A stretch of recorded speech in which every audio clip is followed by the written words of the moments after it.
اس کے کہنے پر استعفیٰ کون دیتا ہے؟ عجیب سوال کیا ہے. اس کے کہنے پر کوئی حکومت FIR کٹوانے کے لیے تیار نہیں ہے. استعفیٰ کیا دے گا عمران خان کے کہنے پر؟ اس کو پتہ لگے کوئی بھی نہیں دے گا.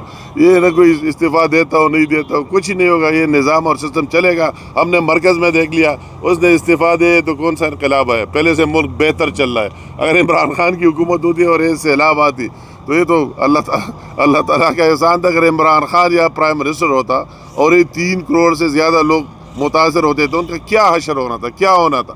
کچھ نہیں ہونا تھا.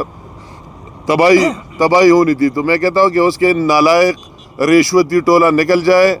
اللہ کرے کہ یہ ریزائن دے رہے, پھر بھی نظام چلے گا. اللہ خیر کرے, یہ سسٹم چلتا رہے گا. میں حیران ہوں, اور میں بہشت پاکستانی اور بہشت انسان میں کہوں گا, اور پھر ہم پختون لوگوں میں اس چیز کا زیادہ ہے. ہمیں تو یہ تو ان کے ساتھ یہ واقعات ہوئے ہی نہیں ہیں. جو ویڈیوز بنائے وہ بھی سامنے فیک اور جھوٹے ثابت ہوئے. مگر میں کہتا ہوں کہ اپنی سیاست کے لیے, اپنی سیاست زندہ رکھنے کے لیے عمران خان نے کیا کیا باتیں نہیں کی. مجھے یہ ابھی میڈیا کے سامنے بولنا بھی میں خود شرم محسوس کرتا ہوں کہ جب وہ بول رہا تھا کہ شہباز گل کے ساتھ جنسی تشدد ہوئی اور کیا کیا ہوا, ہم بول بھی نہیں سکتے, ہمارے زبان پر نہیں آنا. تو اپنے سیاست کو زندہ کرنے کے لیے آپ جو بھی بات کریں, حرم شریف میں مرد آباد کے نعرے لگائے, دوسرے کرے, اپنے اداروں کو تباہ کر دے, ان کے خلاف الزامات لگائے, اپنے پارٹی ورکروں, میں تو کہتا ہوں اس نے معیشت کو تباہ کیا, اس نے اپنے اداروں کی تباہی کے پیچھے لگ گیا, اور اب یہ اپنے کارکنان کی تباہی کے پیچھے لگائے. اپنے کارکنان کو جھوٹ بھول کے ان کو بھی تباہ کر رہا ہے. کہ کوئی آپ میں سے کوئی ان کے کارکنان سے سوال کرے گا کہ یار آپ کے لیڈر نے یہ بولا تھا, آپ نے یہ بولا تھا, اس میں سچ کیا ہے اور فیکٹ کیا ہے. دغه سره ریلیټډ د کالام روډ تاسو ته پته راځي په تیر دور کې ما منظور کړی او روډ جوړ شوی د بریجز هغه هسټري تاسو ته معلومه ده چې هغه وزیر صاحب چې بیا را خلک به څنګه فیس کوي چې کله د هغه دور راغی نو هغه ټنډر یې 3000 کینسل کړو. بیا چې کله زمونږ د الیکشن دی دور راغی دوباره په هغې بیا کار شروع شو. کوم بریجز چې پاتې وو هر چا ته معلوم دي. او بیا مطلب دا دی چې د هغې نه وروستو بیا سیلاب راغی, فلډ راغی. اوس دوباره موږ په ایشین ډیولپمنټ بینک په پراجیکټ کې غورځولی دی او د هغو خپل یو طریقه کار دی. هغه بریجز هم غورځولي او کوم روډ چې خراب شوی دی هغه پکې هم غورځولي. نو انشاءالله تعالی جوړېږي. بله خبره تا د نیشنل ګریډ خبره وکړه, بېشکه دغه هم زما پراجیکټ دی.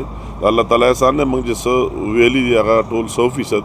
او دغه ما یو آیډیا ورکړې وه په هغه ټایم کې چې زه مخکې وزیر وم. ما دا وی چې چېرته یو لاین خراب شي نو پکار ده یو الټرنیټ سورس وي. نو که تا ته پته یې موږ د شنګ ګریډ بیشام کې چې کوم ګریډ جوړ کړلی هغې ته ما خپله بجلي ورکړله خان خوړ او د هغه کوم پاور هاوسز چې دي او د هغې نه ما یو ټرانسمیشن لاین منظور کړی و د الپورۍ ګریډ ته, کوټکي ګریډ ته. او هغه ټرانسمیشن لاین تقریبا کمپلیټ کېدو کې دی. نو د هغه به هغې سره لینک شي د کوټکي ګریډ سره. کوټکي ګریډ بیا ډایرکټ سوات سره لینک دی خوا داخلې سره. نو چې چلته الټرنیټ دی د یو دویم سورس هم میلاو شي, چې ته به یو سورس کې فالټ راشي څه راشي نو هغه دویم سورس به هم دلته راځي, نو د هغې سره به کنیکټ شي.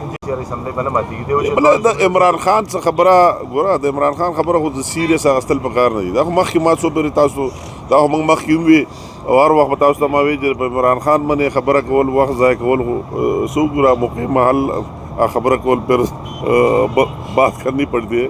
کہ عمران خان پر بات کرنا تو وقت کے ضیاع کے علاوہ کچھ نہیں, کہ وقت کو ضائع کرنے کے علاوہ کچھ نہیں. وہ سارا جھوٹ بولتے ہیں. اس کی سارا ایک ہی چیز, اس کی وہی مینیفیسٹو نکالے جو انہیں 2013 میں دیا تھا, جو 2018 میں دیا تھا کہ میں اتنے گھر بناؤں گا, اتنی نوکریاں دوں گا, پرائم منسٹر ہاؤس کو یونیورسٹی بناؤں گا, فلاح کروں گا, اتنا انصاف دوں گا, اور یہ جو ہمارے MNAs MPs ہے یہ گلی کوچوں کا نہیں ہے, بلدیات والوں کو پاورفل بناؤں گا.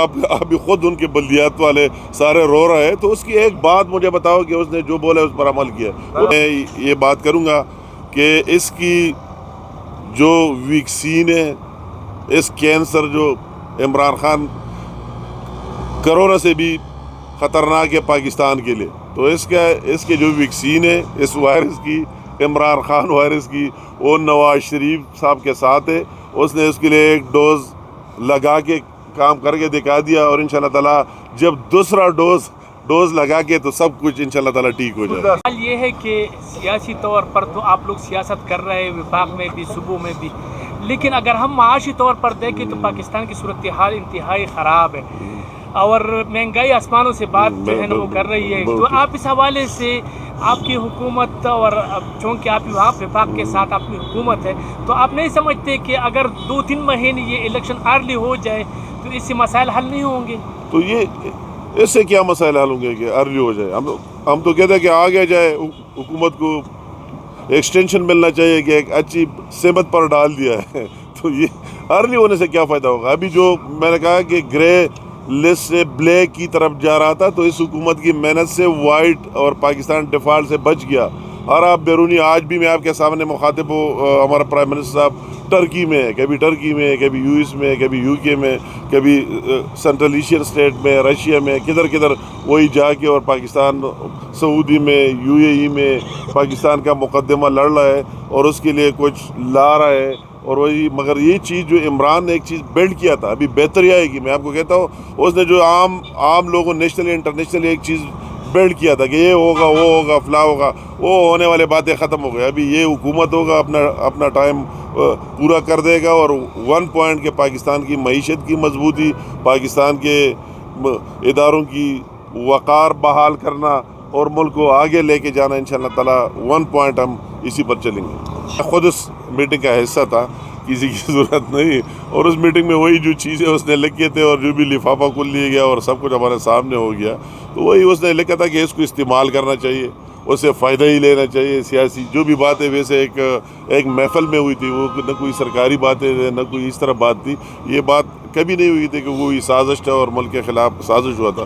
دوسرا، آپ کا مین کویشچن، یہ لوگ اکثر کہتے ہیں ہم نے کبھی اپنے اداروں پر اس طرح الزامات نہیں لگائے کہ وہی کوئی کینیا میں مرتا ہے اور ہم ڈائریکٹلی کہتے ہیں کہ عیسائی کے لوگ جائے اور اس کو مروا دیے اور یہ ہماری فوج دہشت گرد ہے۔ ہم نے اس کو گدے اپنے آرمی چیف کو کبھی نہیں کہا ہے، حالانکہ ہم سفر بھی ہوئے۔ ہم نے ایک ڈیمانڈ کیا ہے، ہمارے قائد نواز شریف صاحب کا ایک مطالبہ تھا کہ نیوٹرل ہونا چاہیے، تو عمران خان کا تو نیوٹرل ہونے کا ڈیمانڈ ہی نہیں ہے، وہ نیوٹرل ہو گئے۔ ہم کہتے ہیں ہمارے لیے یہ کافی ہے، ہماری سپورٹ نہ کرے۔ اگر وہ ہماری سپورٹ کرتے تو عمران خان کس طرح جیت سکتا تھا؟ تو ہم نے تو ان سے کوئی گلہ شکوہ نہیں کیا کہ آپ نے ہمیں کیوں سپورٹ نہیں کیا۔ ہم نے کہا چلو آپ سپورٹ نہیں کیا، ہم نے نیوٹرل کی بات کی، آپ نیوٹرل ہو گئے۔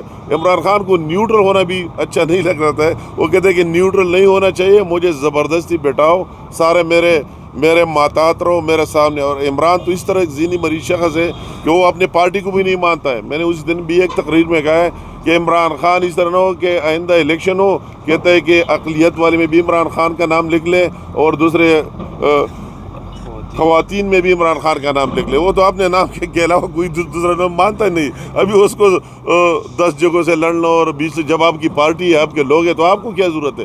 تو وہ تو اپنے نام کے علاوہ نہ کسی کی مشاورت مانتا ہے، نہ کسی کو مانتا ہے۔ اور ابھی اس نے جو کام شروع کیا ہے وہ صرف اپنی پارٹی کے خلاف، بقایا سارے باتیں ختم ہو گئے۔